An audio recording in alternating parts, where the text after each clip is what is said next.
Alright guys, welcome back to another video. So first of all, if I sound a bit groggy, it's because I am in fact a little bit ill today. But as you can probably see by the title, this is quite an important announcement. You probably just caught something in the corner of your eye there in the corner of the screen, and I'll explain what's happening. So obviously, as you probably know, I did kind of 3 separate Halo worlds with separate builds. So we had this world really, with all the normal builds in there. We had the Arcadia Docks map, which was pretty much just the blue and the red builds for the UNSC and the Banished, and then we had the Halo 5 tutorials, which used a separate texture pack. Now, up until recently, I thought that was a good system, but now I kind of want to bring all of them together, all the vehicles from all the different games. So what I've actually done is I'm abolishing, is that the word? Abolishing? Yeah, well, I'm getting rid of that map, and I'm getting rid of the texture pack now, and we will simply be doing them in the default color scheme, or the texture pack, not color scheme. But yeah, so I've ported most of the vehicles over and actually made some improvements and adjustments to the other builds. These are all of the builds that are coming over. The only one that is not, I think, is the Halo 5 Pelican, which is going to be a new build entirely. But yeah, you can do them exactly the same as they were before. The Spirit and the Phantom are pretty much the same. There are a few little changes, but that's only because I wanted to mix up the blocks a little bit, because otherwise they would be pretty much completely grey. So for instance, like those purple kind of pincers on the side here, they were cobblestone walls originally, but I wanted to make them purple, so yeah. But yeah, you can kind of tell why I'd put it in a separate texture pack. The Halo 5 stuff does come out much more grey, as you can see. Like for instance, the Halo 3 Phantom compared to the Halo 5 one, you can see, you know, the difference in terms of slabs and stairs. Hence why I use the texture pack. But I think really it's worth having them in the same world. I think I can sacrifice the plainness which the Halo 5 texture pack kind of did. It didn't feel right to have like a few of them as a separate texture pack and then the rest as default. Because I love default texture packs, to be honest. I wish there were like purple slabs and stairs and green slabs and stairs, but to be honest, you have to work with what you got. And for most cases, some people might want to build this on their phones, or I don't know if you can use custom texture packs on your phones. Hence why, I'm switching over. But yeah, they look good, and I actually really like the Spirit. In fact, I think I might prefer it a bit more on this world than in the Halo 5 world itself. So just for notes, we got the Phantom and the Spirit. We have the Halo 5 Banshee there.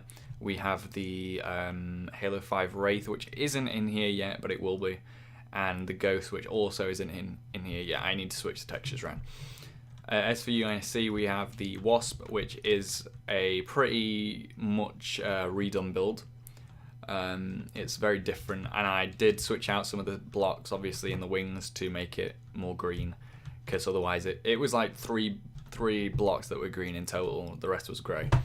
But yeah, this does actually end up being more realistic. When I built the original Wasp, it was kind of when the game didn't have the Wasp in it, so it was promotional images and stuff. So yeah, now that I've actually got the game, it's much easier to determine the sizes and scales and shapes of things.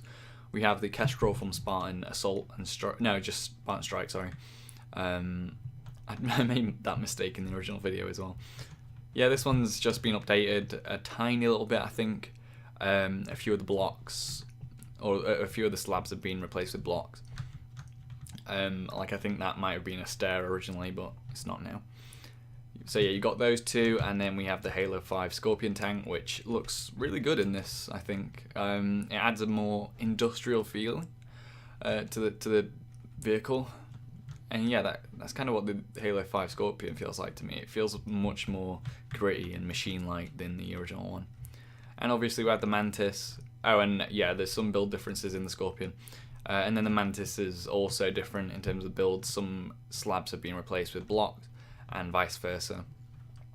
And overall it's just a better shape, and it's more in scale really, especially that top half there. And then we have the drop pod, which does not have much green in it, to be honest. I wanted to make it as well, because it's such a small thing. I wanted to keep the shape, but try and add a bit of colour in there. So you've got those two on the back, and then that there. And there's a green on the bottom there, and also one on the top there. So yeah, it's alright.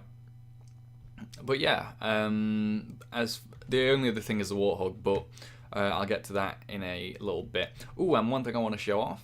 For the Firebase, we have the new Firebase turret. I don't know if I've showed this off before actually, but yeah, it's just an improved build. The base is back to being skinny. Realistically, this bit here would be too thick, 2 blocks wide, sorry. But obviously because of the way this is shaped, I can't do that. I have to keep it to either 1 or 3, and I went with 3. Also, you couldn't use 2 because then the barrel would have to be thicker as well. But yeah, this is just an improved turret. It's a completely new build though, but it is kind of similar to the old one. In fact, it's exactly the same height, but a lot more thickness and definitely more realistic to the game. Okay, so with the Firebase, the last thing I want to talk about today, we have the new supply pad, which is going to be a separate build. So if you want a kind of description about what's happening with the Firebase, I will do this in a separate video, by the way, but I want to give a brief description of it now. I'll be doing kind of the base as one section, the base itself.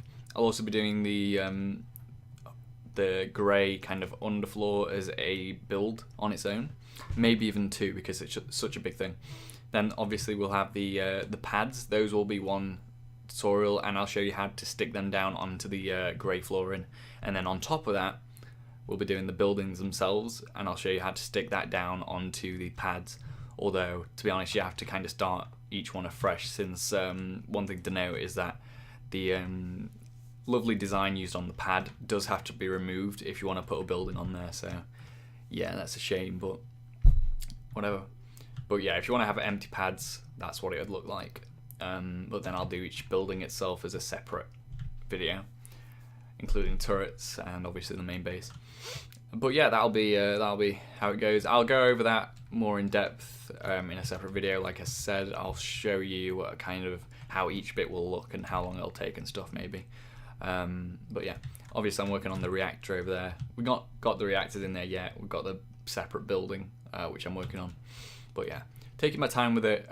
It is due to launch in the spring, but it is going to be a drawn out tutorial mini-series. So we'll start at the beginning of the spring and then do the tutorial all the way throughout. But yeah, that's really it. So I hope you enjoyed, and a tutorial will be coming up soon, the Falcon, and I'll see you in the next video. Bye bye.